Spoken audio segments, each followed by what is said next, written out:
That's right, we're back on the Elden Ring grind. After having Lies of P take over my life for the past couple of weeks, I thought I would bring it back to Elden Ring and bring you guys yet another insane build. I'm also working on other Elden Ring videos at the same time, so you can expect to see a bit more of a shift back to Elden Ring, especially as we're awaiting that elusive DLC. So if you're excited to see more builds, such as the one that we're going to delve to in a minute, make sure you hit that like button. And if you're new around here and you want to stay up to date with the rest of the videos that are going to be coming out very soon, make sure you hit that subscribe button. It's free to do, and that way you'll never miss out. But of course, today, as I say, we're bringing it back to Elden Ring, so I knew I'd have to come back with something juicy. It's also something that has never featured on this channel before, and the build that we're going to be making today revolves around none other than the Dragon King's Cragblade. Now, this thing is an absolute demon when used correctly, but for those of you that may have already used it before, you probably know just how much of a god it is at breaking your opponent's stances. This weapon truly is the king of doing that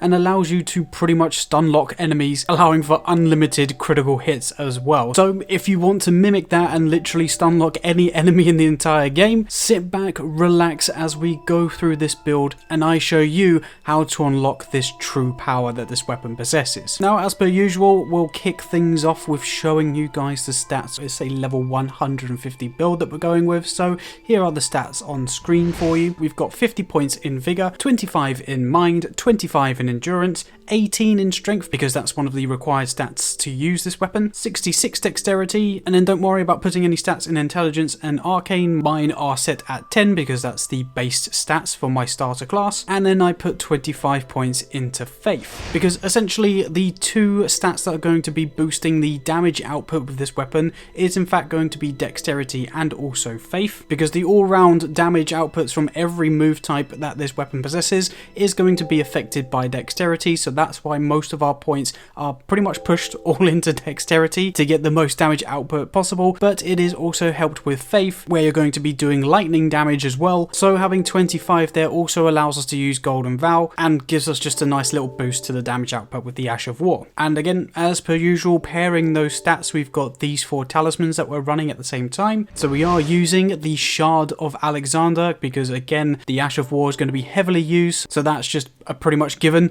that we're going to be using the Shard of Alexander to boost the attack power with the Ash of War. But then we've also got the Lightning Scorpion Charm, again to boost lightning damage, I believe by 12.5% with this particular charm, which again just all round gives a boost with the lightning damage that we're going to be dealing with this weapon. And then we've also got the Carrion Filigree Crest, so that we're not using as much FP when we are using the Ash of War, allowing us to use it more and more times in quick succession. And then finally we've got the Ritual Swords Talisman. This is actually going to be better than having anything like the Godfrey's Icon, because although it is a charged Ash of War, it doesn't actually take the same effects as Godfrey's Icon, so it's more beneficial to have this talisman instead, as this is going to provide the best damage output when using the Ash of War. If you didn't know about this weapon and the powers that it possesses, it truly is a stance breaking god. So the Thundercloud form, the Ash of War with this Cragblade, is a unique weapon, because if you didn't know, again, the way that you get this weapon is by defeating Placidusac, so the king of all dragons in the Faramazula area, that secret boss that you have to go back in time for. Once you defeat him and get his remembrance, you can then trade that in to get this weapon. So you also then mimic his special attack that he does pretty much midway through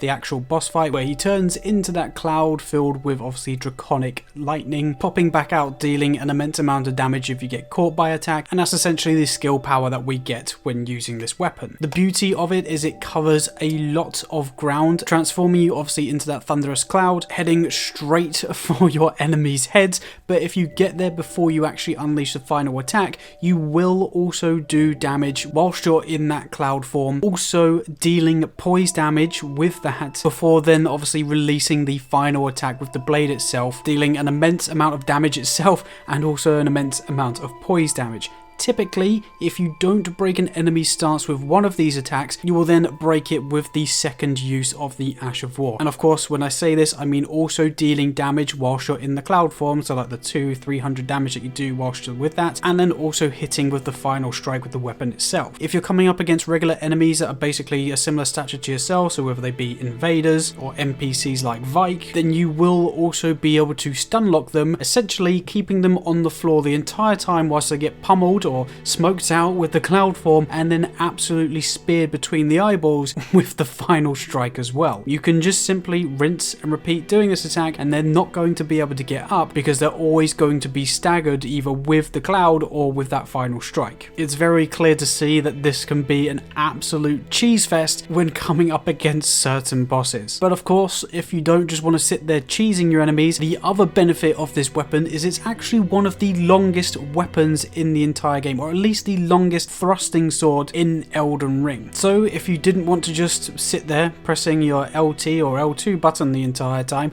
you can actually do some significant damage whilst being at range with the weapon itself. Not only this, but you also have the same poise damage per hit when using heavy attacks as you will when using the Ash of War, so you will find yourself staggering most enemies after about 3 or 4 attacks, allowing for some devastating critical hits, making this weapon versatile in which and every situation, because you can just take enemies out so easily at such long range that you're not going to get hit yourself. And of course, just to let you know about the Wonder Physick, because I haven't actually mentioned it yet and I probably should do,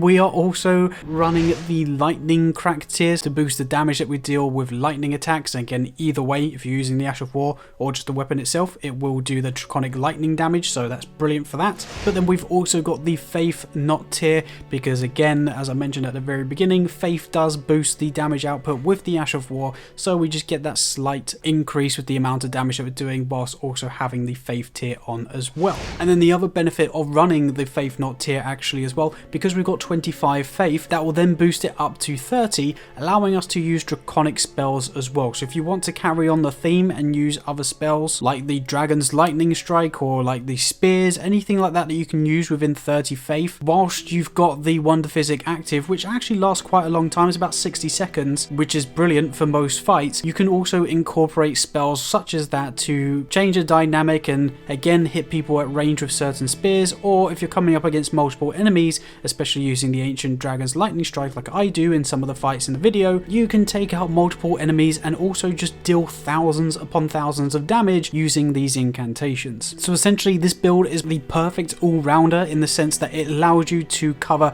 so much distance, especially when you're using the Ash of War to lunge yourself at the enemies. So much distance just in a one-to-one melee combat if you don't want to use the Ash of Wars, as you've got the longest thrusting sword in the game. And then if you want to switch it up and use incantations, you can do that. And as this is a level 150 build, if you are using a character that's say level 200 or 175, you could potentially put more in endurance and a little bit more into strength and run both the Bolt of Grandsax and the Cragblade at the same time, giving you even more range and adaptability in your fights if you wanted to do that, and just literally cover all grounds in terms of a combat situation. The damage output with the Cragblade itself is just ridiculous, and like I say, if you're using the Ash of War, you can just keep people up against the corner or just staggered and keeping them on the floor, dealing 3,000 plus damage each time that you're doing that, and then breaking their stances in the meantime, allowing you then to follow up with a critical hit, just making astronomical amounts of numbers in terms of damage output. If you guys haven't tried this build yet, you definitely need to, because it's a whole heap of fun. And yeah, that's pretty much everything I need to say about this weapon. So hopefully you guys have enjoyed this. Hopefully it's a weapon that you haven't maybe used before, or at least haven't used too much, because I know I haven't used this in a very long time and it was really fun to go back into this. So let me know if you guys actually use this weapon or if you think it's utter trash, because it's always interesting to know what you guys have to say about these kinds of videos.